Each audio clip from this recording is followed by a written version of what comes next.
साहिबा एक बड़ी बहादुर और एक दलेर खातून थी। उन्होंने सिर्फ KPK में नहीं बल्कि पाकिस्तान में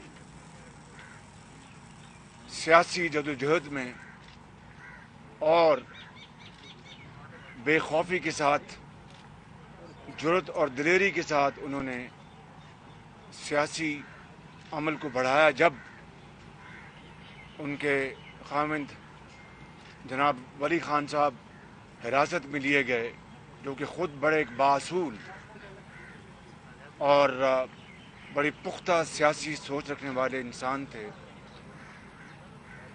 वो मैदान में निकली और उन्होंने पूरे पाकिस्तान में अपनी समझ बूझ और दिलेरी का सिक्का जमाया। और फिर 1977 में KPK की वो पहली खातून डायरेक्ट वोट से असेंबली में, सूबाई असेंबली में मुंतखब हुई और इस तरह उन्होंने सियासी मैदान में ख़वातीन को उन्होंने प्रमोट किया कि वो डायरेक्ट वोट से आएँ और ख़वातीन इस मुल्क की सियासत में अपनी भरपूर कंट्रीब्यूशन करें। तो ये भी बेगम नसीम अली खान साहब को बड़ा क्रेडिट जाता है। और मैं समझता हूँ कि ये जो पार्टी है ANP की, इनकी जो कुर्बानियाँ हैं पाकिस्तान के लिए और दहशतगर्दी के ख़िलाफ़ इनकी जो कुर्बानियाँ हैं वो न सिर्फ बेमिसाल हैं बल्कि लाजवाल हैं। ANP के अंदर हाजी बशीर अहमद बलोर अल्लाह को प्यारे हुए, जहाँ जहाँ दहशतगर्दी घर उजाड़ती थी वहाँ पर वो पहुँच जाते थे। उनके बेटे हारून बलोर, उन्होंने शहादत का जाम नोश किया। हाजी गुलाम अहमद बलोर यहाँ बैठे हैं, इनके इनके इनके ख़ानदान के सब ताल्लुक़ था उनका बशीर बलोर साहब का और हारून बलोर का। मियाँ इफ्तिखार बैठे, इनके जवां साल बेटे वो शहीद हो गए। और जिस पामर्दी से, जिस जुर्रत से इन्होंने इन हालात का मुकाबला किया, मैं समझता हूँ कि जितनी भी सताइश की जाए कम है। फिर इसी तरह आलम ज़ेब खान ANP के एक MPA थे, उन्होंने शहादत का जाम नोश किया। इसी तरह जब हारून बलोर जब शहीद हुए तो कई साथियों के साथ और भी उन्होंने शहादत नसीब की। तो मैं समझता हूँ कि ANP बाकी मुल्क के अंदर जहाँ जहाँ कुर्बानियाँ दी गई हैं वहाँ पर ANP को हमेशा याद रखा जाएगा। और अगर मैं ये कहूँ कि KPK का जो सूबा है, उन्होंने पूरे सूबे ने, अवाम ने, इस सूबे के अंदर माशरे के हर फर्द ने एक फ्रंट लाइन स्टेट के तौर पर दहशतगर्दी का मुकाबला किया और पाकिस्तान में अमन कायम करने के लिए, अमन बहाल करने के लिए, दहशतगर्दी के ख़ात्मे के लिए ANP की कुर्बानियों को हमेशा तारीख़ सुनहरे हरूफ से याद रखेगी। और आज देखिए किस तरीके से फ़लस्तीन में बच्चों को शहीद किया जा रहा है। और ये खूनी मनाजर जब हम आज टेलीविज़न पर देख रहे हैं तो जो APS के बच्चे, उनकी याद ताज़ा होती है कि किस तरीके से उन खूंखारों ने उन अपना बच्चों को, जो कि फूल थे हमारे और वो खिलने से पहले वो मुरझा गए।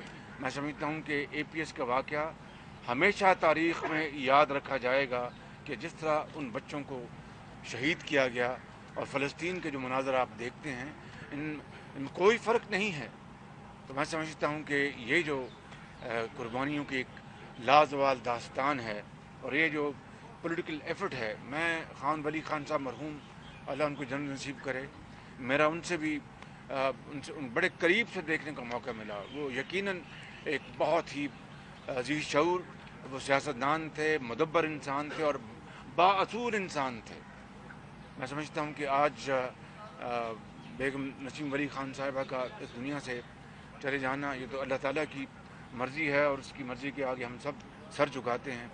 एक बहुत बड़ा खला वो छोड़ गई اللہ تعالیٰ سے ہم سب دست بدعا ہیں کہ ان کو جنت الفردوس میں جگہ عطا فرمائے اور ان کے گھر والوں کو سب کو صبر جمیل عطا میاں فرمائے. صاحب یہ بتائیے کہ آپ کی رہائی اور بیرون ملک روانگی، اسے ڈیل اور حکومت کی طرف سے جو کچھ کیا جا رہا ہے آپ کو روکنے کے حوالے سے، اسے اس ڈیل کا رد عمل قرار دیا جا رہا ہے، آپ کیا کہے گا اس بارے میں؟ کیا میں پہلی مرتبہ گرفتار ہوا؟ بتائیے نا جی، میری طرف دیکھیں نا. جی جی جی، ساتھ میں پہلی دفعہ گرفتار ہوا ہوں. ہوتے رہے آپ. سب سے پہلے مرتبہ میں 1996 میں گرفتار ہوا. اس کے بعد میاں نواز شریف کے ساتھ اٹک کرے میں رکھا گیا. لانڈی جیل میں یہ بیٹھے ہیں شاہد عباسی، ان کے ساتھ لانڈی جیل میں نے اور سید غوث علی شاہ صاحب نے، میاں نواز شریف صاحب نے، وہاں پر ہم نے اٹک جیل میں اپنا لانڈی میں جیل کاٹی. میاں نواز شریف صاحب کی صاحبزادی نے جیل کاٹی، حمزہ شہباز شریف نے جیل کاٹی، میاں نواز شریف صاحب نے جیل کاٹی. کیا یہ ڈیلیں ہیں؟ کچھ خدا کا خوف کریں. اس ملک کے اندر جو مسائل ہیں، اس ملک کا جو بیڑا غرق کر دیا گیا ہے معیشت کا، اس حکومت نے اس ملک کے اندر جو بے روزگاری اور اس ملک کے اندر جو اپنا آسمانوں میں کو چھونے والی جو مہنگائی ہے، اس ملک کے اندر جو غربت میں جو لاکھوں لوگوں کا اضافہ ہو گیا ہے، آج عام آدمی کی زندگی اجیرن بن گئی ہے. آج ایک وقت کی روٹی کو ترس گئے ہیں. پاکستان کے اندر تیسری مرتبہ جو کووڈ کا جو حملہ ہوا ہے اور ایک بہت ہی یہ ایک ڈینجرس سٹرین آیا ہے، اس کے حوالے سے جو ان کی بے تدبیری، ان کی بے عملی، ان کی انکمپٹنس اور اپنا باقی جو ان کے جو نامہ اعمال ہیں، اس کی وجہ سے کووڈ نے اس ملک میں اندر تباہی مچا دی. ویکسین کا انہوں نے انتظام تک نہ کیا. تیسرا یہ حملہ ہوا ہے کووڈ کا. جو گیپس آئے تھے، جو ٹائم ملا تھا، ان کو چاہیے تھا کہ راتوں رات جہاز بھیجتے، جہاں سے بھی ویکسین ملتی ان کو لے کے آتے. یہ تو ویکسین جو ہمیں خیرات میں ملی ہے، اس کے اوپر انہوں نے تکیہ کیا اور ہر مرتبہ، ہر جگہ، ہر موقع کے اوپر چور ڈاکو، اگر ویکسین کا معاملہ ہے تو چور ڈاکو، اگر مہنگائی ہے تو چور ڈاکو، اگر ملک کے اندر غربت ہے تو چور ڈاکو.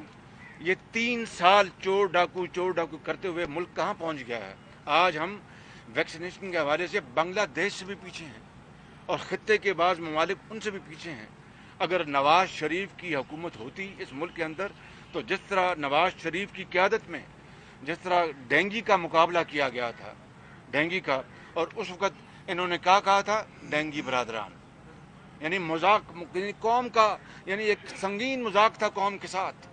اور آج نہ ٹیکے ہیں، نہ کوئی سپرویژن ہے، نہ کوئی پوچھنے والا ہے، نہ کوئی اور بات کرنے والا ہے. کوئی سوال ہوتا بھی ہے تو یہ چور ڈاکو میں اینا-رن دوں گا. او بھائی تمہیں کون کہتا ہے اینا-رن دوں؟ شہباز شریف صاحب یہ بتائیں ذرا، شہباز شریف صاحب ابھی تو معاملات سارے طے ہو گئے ہیں. پنجاب میں فارورڈ بلاک بھی سامنے آیا ہوا ہے. جہانگیر ترین گروپ نے آپ لوگوں کے ساتھ رابطہ وغیرہ کیا ہوا ہے حکومت بنانے کے لیے؟ ڈیرہ مہربانی جی، کوئی اپنا وہاں پہ جو ہے ہمارا پارٹی کا ابھی اس بارے میں کوئی اپنا سٹینڈ نہیں ہے. پارٹی میں مشاورت ہوگی ہمیں کیا کرنا ہے. یہ جو جہانگیر ترین صاحب کا اپنا گروپ ہے یا پی ٹی آئی جانے وہ جانے، یہ ان کا اپنا اندرونی معاملہ ہے. ہمارا اس میں کوئی عمل دخل نہیں ہے. آپ کو باہر جانے سے روکا گیا، آپ کا نام ایگزیکٹ کنٹرول لسٹ میں ڈالا گیا ہے. اس کا بنیادی مقصد کیا ہوگا ان کے لیے؟ ان کے مطابق اس کا بنیادی وجہ کیا ہے کہ آپ کو ایک آپ کو یاد ہے جی حکم بھی گزار جی مہربانی تو عدالت کی توہین جی توہین عدالت تو وہ تو اپنی جگہ ہے جی. توہین عدالت اپنی جگہ. اس کا مطلب یہ ہے کہ جس طرح مجھے جیل میں انہوں نے پہلی رات، میں ان کو پتا تھا کہ مجھے کمر کی تکلیف ہے، پہلی رات انہوں نے مجھے زمین پہ سلایا. ان کے جس کو عمران خان صاحب خود لاہور آئے اور ان کے جو کارندے ہیں خود لاہور آئے، جن کا میں نام بھی لینا اپنا یہاں پر مناسب نہیں سمجھتا. اور انہوں نے آ کے ڈائریکٹلی انسٹرکشن دی جیل اتھارٹیز کو. ایک کہ اس کو زمین پہ سلانا ہے تاکہ اس کی کمر کو اور تکلیف پہنچے. 2 اس کو عام قیدیوں کے ساتھ لے جاؤ اس کو. 3 اس کو کھانا جو اپنا جو جیل میں پکتا وہ دو. تو میرے پاس وہ آئے جیل کے لوگ. میں نے کہا بھائی دیکھو جو جیل کے قوانین ہیں ان میں موجود ہے کہ جو انڈر ٹرائل جو ہوتے ہیں پرزنرز، ان کو گھر سے کھانا، دوائی، کپڑے کا پورا اس کو اختیار ہے. قانون ہے، قانون. اگر آپ نے اس کی خلاف ورزی کرنی ہے تو میں آپ کے اوپر بوجھ نہیں بنوں گا، میں زمین پہ بھی سو جاؤں گا اور جیل کا کھانا بھی کھا لوں گا. پھر مجھے وہ दहशत गर्दी की गाड़ी में लेके जाते थे, इसलिए कि ताकि मेरी कमर को और तकलीफ पहुंचे। ये कौम जान ले बात, मैंने उफ तक नहीं की। मैंने कहा अल्लाह ताला मेरा सहारा है, वही मालिक है। 1.5 महीना 2 महीना मुझे उसमें APC में लेके जाते रहे, और फिर उसके बाद अदालत ने, ट्रायल कोर्ट ने मुझे जब मौका दिया तो फिर मुझे वो दूसरी गाड़ी में ले गए। तो आप जो बात करेंगे, मैंने इलाज के लिए अपने चेकअप के लिए जाना था, मेरा टाइम डॉक्टर से हो गया हुआ था, मैं कैंसर सर्वाइव ये सवाल ये बताइए कि रिंग रोड स्कैंडल के हवाले से कहा जा रहा है कि आपके बहुत करीबी साथी तौकीर कुरैशी जो है ना, आपके कहने पे शुक्रिया, आपने बात को टारगेट बनाया जा रहा है, आया इसमें कितनी हकीकत है और आप जी शुक्रिया। बात यह है कि रिंग रोड जो स्कैंडल है उसके बारे में हमारी पार्टी ने बड़े वजाहत के साथ इसके ऊपर बात को उठाया। मरीम औरंगजेब साहिबा ने, अतारट साहब ने, एहसन इकबाल ने, शाहिद वासी ने, आपको सब पता है। और वो स्कैंडल सामने आ चुका और किरदार सामने आ चुके। ये रिंग रोड मेरे ज़माने में 2016-17 में इसकी प्लानिंग हो चुकी थी, इसकी बाकायदा एक कागजात तैयार हो गए थे, और जो उसको कहते हैं इन प्रिंसिपल, इसको अप्रूव कर दिया गया था। डॉक्टर तौकीर जो हैं मेरे सेक्रेटरी रहे सारा साल। मैं आपके सामने अल्लाह ताला को गवाह बना कर कहता हूँ कि मैंने उस शख्स को इंतहाई ईमानदार पाया, इंतहाई अपना स्टूडियस पाया, ज़िम्मेदार पाया और मेहनती पाया। और अगर कोई डॉक्टर तौकीर की बात होती तो उस वक्त आती ना, वो ज़मीन मेरे ज़माने में आनी चाहिए थी ना। फिर नंबर 1 बात। नंबर 2 बात यह है, भाई बात सुनने जरा, मैंने नंबर 2 बात है कि ये जो एक्सटेंशन है इस मंसूबे में, वो please correct me if I am wrong, उस मंसूबे की एक्सटेंशन की प्राइम मिनिस्टर इमरान खान ने खुद इजाज़त दी उसकी। वो मिनट्स मौजूद हैं। जो ओरिजिनल जो था उसका रिंग रोड का जो था प्रोजेक्ट, उसमें ये एक्सटेंशन शामिल नहीं थी, ये इमरान खान साहब ने खुद दी है। और फिर टेलीविज़न वीडियो आप देखें जिसको वो डिफेंड करते नज़र आ रहे हैं कि यहाँ पर जो है जो ग्रीनरी वो ख़राब नहीं होगी, बिल्कुल ठीक रहेगा और इससे मिल जाएगा, ये कनेक्शन हो जाएगा। वो जो उनकी आदत है यू टर्न की, और फिर रातों रात यू टर्न लेते हैं। जब पॉइंट ये है कि ये इमरान खान साहब ने खुद इजाज़त दी, और फिर जब शोर मचा तो यू टर्न लेना शुरू कर दिया, और जो किरदार जो सामने आ गए। सवाल ये पैदा होता है कि किस मैं इनके स्कैंडल की बात करूं। चीनी पहले एक्सपोर्ट की गई, और अरबों रुपए चीनी के एक्सपोर्टर्स को सब्सिडी की शक्ल में, और रुपए और डॉलर की जो कदर है, जो उसकी जो रेट है उसका एक्सचेंज का, चूंकि रुपया गिर रहा था तेज़ी से, तो हर किलो चीनी एक्सपोर्ट करने से रुपयों में ज़्यादा मुनाफा हो रहा था। वो अरबों रुपए, पता नहीं आपने कैलकुलेट किया था, 40-50 अरब था, 40-50 अरब रुपए का, जिसको अंग्रेजी में कहते हैं विंड फॉल प्रॉफिट हुआ। फिर क्या हुआ? फिर चीनी इंपोर्ट करने, वाह वाह वाह, पहले एक्सपोर्ट करो और अरबों रुपए बनाओ, लोगों की जेबों में जाएं, गरीब आदमी को गरीब मारी करो, और फिर इंपोर्ट करो, और लाखों नहीं यानी मिलियंस ऑफ डॉलर्स के आप फॉरेन एक्सचेंज उसकी आप चीनी इंपोर्ट कर रहे हैं। और फिर उसका देखिए कि 110 रुपए पे चीनी की कीमत पहुंच गई, लाइनें लगी हैं। फिर गंदम की भी यही सूरत हाल, दवाई के जो स्कैंडल्स हैं उसकी सूरत हाल देखें। फिर ये अपना जो वैक्सीनेशन के ऊपर जो कीमतें जो की गई और महंगी कीमतें लगाएंगी वो देखें। यानी किस स्कैंडल की मैं बात करूं, आप मुझे बताएं कि मियां नवाज शरीफ के दौर में 4 बने अपना ये आपके पब्लिक ट्रांसपोर्ट, मेट्रो, लाहौर, पिंडी, इस्लामाबाद, मुल्तान और ऑरेंज लाइन।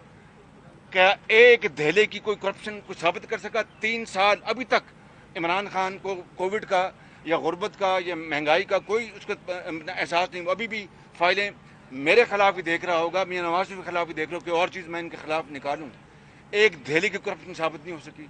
ये BRT पेशावर को देखिए, 126 अरब रुपए की यहाँ पर करप्शन हुई, और बसें चली नहीं, बसें जली। और फिर आजकल क्या हाल है मुझे इसका इल्म नहीं है, अभी भी बसें चल रही हैं, जल रही हैं, खुदा जाने कभी। और फिर देखें एशियन बैंक का पैसा, और फिर कहा कि ये 30 अरब 40 अरब रुपये में लगेगा, और 100 अरब से क्रॉस कर गया। हमारे जो ये ये तीनों जो मंसूबे हैं मेट्रो के ऑरेंज लाइन निकाल कर 100 में बनते हैं।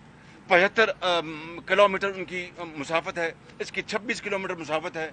ये अकेला 126 अरब रुपये में इसका टीका लगा, हमारे अल्हम्दुलिल्लाह 100 अरब में 75 किलोमीटर के बने।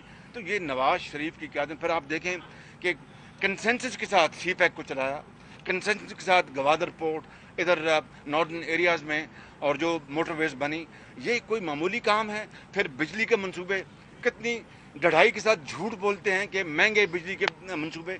ये LNG के जो मंसूबे हैं, मैं आपको इंतहाई ज़िम्मेदारी से अर्ज़ कर रहा हूँ कि पाकिस्तान में और दुनिया में सस्ते तरीन और सबसे मॉडर्न टेक्नोलॉजी के ये मंसूबे लगे। 5000 मेगावाट के मंसूबे लगे, इतनी बरक रफ्तारी से कि दुनिया में इसकी दूसरी मिसाल नहीं है। तो मैं ये कह रहा हूँ कि ये हम सबको अपने खुदा का खौफ हमें होना चाहिए। ये झूठ बोलते हैं दिन रात, चोर डाकू के अलावा इनको दूसरी बात नहीं आती। आज मुल्क कहाँ पहुँच गया, हमारे खत्ते में दूसरे छोटे ममालिक जो बौने मुल्क हैं वो हमसे आगे चले गए। तो ये मैं समझता हूँ कि पाकिस्तान की तारीख में इससे बदतरीन कोई हुकूमत ना आई और खुदा करे दोबारा ना आए। आपका सवाल हो गया ना जी।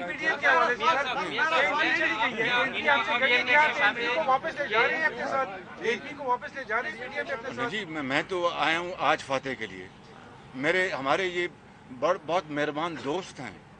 हमें अपना एक यकीन करें कि मियाँ नवाज शरीफ साहब का मरहूम खान वली खान साहब बहुत एक ताल्लुक़ था बड़ा मोहब्बत का। वो बहुत मोहब्बत से पेश आते थे मियाँ साहब से। जी आज़म जो हमारे दोस्त में, वो मेरे भी दोस्त थे, आज़म खान हूती, वो अल्लाह को प्यारे हो गए, उनसे बड़ा ताल्लुक़ था। इनसे बड़ा हैदर हूती साहब, इनसे मियाँ इफ्तिखार बैठे हैं, ये हाजी बलोर साहब बैठे हैं, बड़ा इनसे ताल्लुक़ है इनसे हमारा। आज सिर्फ यहाँ पर फातेह के लिए आए हूँ। सियासी बात मैंने इनसे करनी है, वो करूँगा जब वो सियासी मौका आएगा तो मैं बताऊँगा। शुक्रिया बहुत।